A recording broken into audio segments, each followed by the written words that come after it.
ଆଜି ହେଉଛି ଡିସେମ୍ବର 1 ତାରିଖ, ବିଶ୍ୱ ଏଡ୍ସ ଦିବସ। ଆଜିର ଏହି ଦିବସରେ ମୁଁ ସମଗ୍ର ବିଶ୍ୱବାସୀଙ୍କୁ ଗୋଟିଏ ଛୋଟିଆ ନିବେଦନ କରୁଛି, କିଭଳି ଭାବରେ ଆମେ ନିଜର ସ୍ୱାସ୍ଥ୍ୟକୁ ସୁସ୍ଥ ରଖି ଆମେ ଗୋଟିଏ ନିରାମୟ ଜୀବନ ଅତିବାହିତ କରିବା। ସେଥିପାଇଁ ଆମେ ଆମ ନିଜ ଆଡ଼ୁ ହିଁ ଚେଷ୍ଟା କରିବା ନିହାତି ଆବଶ୍ୟକ। ସ୍ୱାସ୍ଥ୍ୟ ହେଉଛି ଅମୂଲ୍ୟ ସମ୍ପଦ। ଏହା ସର୍ବସମ୍ମୁଖରେ ସ୍ୱତଃସ୍ଫୂର୍ତ୍ତ ଭାବେ ବାହାରି ଆସେ। ଯେଉଁଠି ସ୍ୱାସ୍ଥ୍ୟ ନାହିଁ ସେଠାରେ କିଛି ନାହିଁ। ସୁତରାଂ ସ୍ୱାସ୍ଥ୍ୟଠାରୁ ଅମୂଲ୍ୟ ସମ୍ପଦ ଏ ଜଗତରେ କିଛି ନାହିଁ କହିଲେ ଚଳେ। କାରଣ ସ୍ୱାସ୍ଥ୍ୟ ବିନା ଧନ ସମ୍ପତ୍ତି ଏହି ସବୁଗୁଡ଼ିକ ତୁଚ୍ଛ ମୂଲ୍ୟହୀନ। ଶରୀର ଭଲ ନଥିଲେ ମନ ଭଲ ରହିପାରେ ନା। ଧନ ଜନ ଗୋପ ଲକ୍ଷ୍ମୀର ଅସ୍ତିତ୍ୱକୁ ମଣିଷ ଉପଭୋଗ କରିବାକୁ ହେଲେ ସ୍ୱାସ୍ଥ୍ୟର ଆବଶ୍ୟକତା ରହିଛି। ସ୍ୱାସ୍ଥ୍ୟ ଭଲ ଥିଲେ ଅସାଧ୍ୟ କାର୍ଯ୍ୟ ମଧ୍ୟ ସହଜରେ ହୋଇପାରେ। ପ୍ରତ୍ୟେକ କାର୍ଯ୍ୟ କରିବାରେ ଏକ ଅପରୂପ ଆନନ୍ଦ ମିଳେ। ଶରୀର ସ୍ଫୂର୍ତ୍ତି ଲାଗେ। ଏହିସବୁ ଉପକାରକୁ ଦେଖି ଆମେ ସର୍ବପ୍ରଥମେ ସ୍ୱାସ୍ଥ୍ୟର ଯତ୍ନ ନେବା ଏକାନ୍ତ ଜରୁରୀ। କି ଧନୀ କି ଗରିବ, ଯଦି ସ୍ୱାସ୍ଥ୍ୟ ଠିକ୍ ନାହିଁ ତେବେ କିଛି ଜୀବନରେ ନାହିଁ କହିଲେ ବି ଚଳେ। ତେଣୁ ସର୍ବଦା ମନେ ରଖିବା ଦରକାର ଯେ ଶରୀରମ ଆଦ୍ୟମ୍ ଖଳୁ ଧର୍ମ ସାଧନମ୍, ଅର୍ଥାତ୍ ଶରୀର ବିନା ଆମେ କୌଣସି ଧର୍ମ କି କର୍ମ କରିପାରିବା ନାହିଁ। ତେଣୁ ଏହି ଏଡ୍ସ ଦିବସରେ ଏଡ୍ସର ପୁରା ନାମ ହେଉଛି ଆକ୍ୱାୟର୍ଡ ଇମ୍ୟୁନ୍ ଡେଫିସିଏନ୍ସି ସିଣ୍ଡ୍ରୋମ୍। ଏହା ଶରୀରର ଇମ୍ୟୁନ୍ ସିଷ୍ଟମକୁ ନଷ୍ଟ କରିଦିଏ। ଏଡ୍ସ ମୁଖ୍ୟତଃ 4 ଗୋଟି କାରଣରୁ ବ୍ୟାପେ। ଅସଂଯତ ଯୌନ ସମ୍ପର୍କ ସ୍ଥାପନ କଲେ, ସଂକ୍ରମିତ ରକ୍ତ ଗ୍ରହଣ କଲେ, ଏଡ୍ସ ସଂକ୍ରମିତ ଗର୍ଭସ୍ଥ ମା'ଠାରୁ ତା ପିଲାକୁ, ଆଉ 1ରୁ ଅଧିକ ଅସୁରକ୍ଷିତ ସମ୍ପର୍କ ସ୍ଥାପନ କଲେ ଏଡ୍ସ ବ୍ୟାପିଥାଏ। ଏତଦ୍ ବ୍ୟତୀତ କ୍ଷୌର ସରଞ୍ଜାମଠାରୁ ଆମେ ଯେଉଁ କ୍ଷୟର ହୁଅନ୍ତି ଆରମ୍ଭ କରି ଦାନ୍ତଘଷା ବ୍ରସ୍ ମାଧ୍ୟମରେ ମଧ୍ୟ HIV ଜୀବାଣୁ ଭୂତାଣୁ ସୁସ୍ଥ ମନୁଷ୍ୟ ଦେହରେ ପ୍ରବେଶ କରିଥାଏ। ଏପରିକି ପରସ୍ପର ଚୁମ୍ବନ ତଥା ଅଇଁଠା ଖାଦ୍ୟ ଖାଇଲେ ମଧ୍ୟ ଏଡ୍ସ ବ୍ୟାପିବାର ସମ୍ଭାବନା ଥାଏ ବୋଲି ବୈଜ୍ଞାନିକମାନେ ସନ୍ଦେହ କଲେଣି। ଏକ ଗୁରୁତ୍ୱପୂର୍ଣ୍ଣ ସମୀକ୍ଷାରୁ ଜଣାପଡ଼ିଛି ଯେ ପୃଥିବୀର ପ୍ରାୟ 8,000 ଲୋକ ଏଡ୍ସ ରୋଗରେ ଅକାଳ ମୃତ୍ୟୁବରଣ କରୁଛନ୍ତି ପ୍ରତିଦିନ।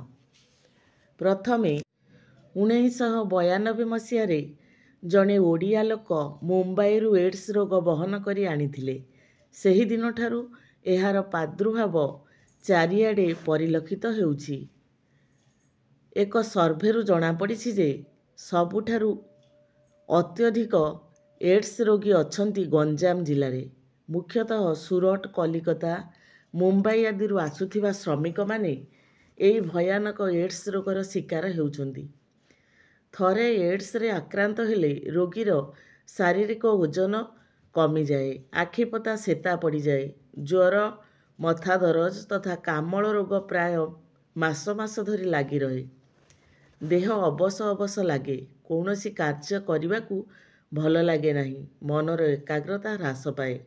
ମନ ଚଞ୍ଚଳ ଆଉ ଅସ୍ଥିର ରହେ। ତେଣୁ ଏ ପ୍ରକାର ଜୀବନ ବିନାଶକାରୀ ରୋଗଠାରୁ ସର୍ବଦା ଦୂରେଇ ରହିବା ଉଚିତ।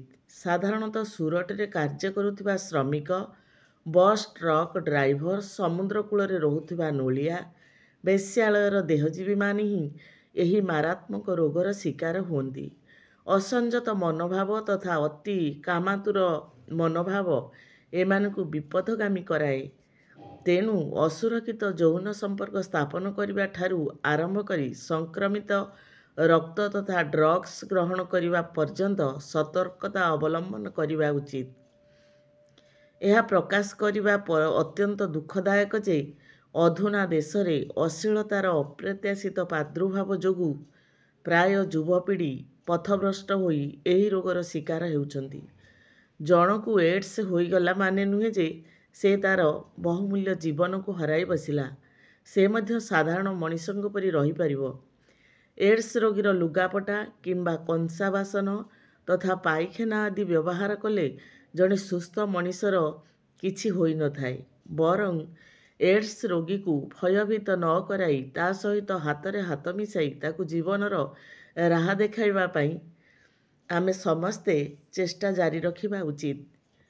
ଏଡ୍ସ ପରି ମାରାତ୍ମକ ରୋଗକୁ ଦମନ କରିବା ପାଇଁ ତଥା ଲୋକମାନଙ୍କୁ ସଚେତନ କରିବା ପାଇଁ ବହୁତ ଗୁଡ଼ିଏ ସ୍ୱେଚ୍ଛାସେବୀ ସଂଗଠନ କାମ କରୁଛନ୍ତି। ଆମ ରାଜ୍ୟରେ ଥିବା ଓଡ଼ିଶା ରାଜ୍ୟ ଏଡ୍ସ ନିୟନ୍ତ୍ରଣ ସମିତି ବା ଓମ୍ରାସ ଏ ଦିଗରେ ବିହିତ ପଦକ୍ଷେପମାନ ଗ୍ରହଣ କରୁଛି। ତେବେ ଆସନ୍ତୁ ଆମେ ସମସ୍ତେ ମିଶି ଏଡ୍ସ ରୋଗକୁ ସମୂଳେ ବିନାଶ କରି କଥା ରଖିବା ଏଡ୍ସ ରୋକିବା ସ୍ଲୋଗାନକୁ ସାର୍ଥକ କରାଇ ଏକ ସୁସ୍ଥ ନିରାମୟ ଜୀବନ ଅତିବାହିତ କରିବା। ମୁଁ ସମସ୍ତଙ୍କୁ ବିନମ୍ର ଅନୁରୋଧ କରୁଛି, ନିଶ୍ଚିତ ଭାବରେ ନିଜକୁ ନିଜ ଜୀବନକୁ ସୁରକ୍ଷିତ ରଖନ୍ତୁ ଏବଂ ଏହି ମାରାତ୍ମକ ରୋଗଠାରୁ ଦୂରେଇ ରହିବାକୁ ହେଲେ ନିଜକୁ ଏହି ଜିନିଷ ଗୁଡ଼ିକ ପ୍ରତି ଧ୍ୟାନ ଦେବା ଉଚିତ ଏବଂ ନିଜ ଶରୀରକୁ ଏହିସବୁ ଜିନିଷଠାରୁ ନିଜକୁ ଯତ୍ନର ସହିତ ସୁରକ୍ଷିତ ରଖିବା ଉଚିତ।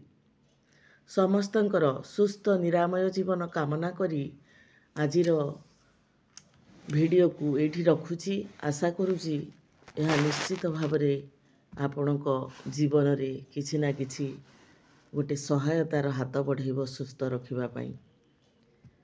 ଆଜି ପାଇଁ ଏତିକି, ରହିଲି। ଧନ୍ୟବାଦ।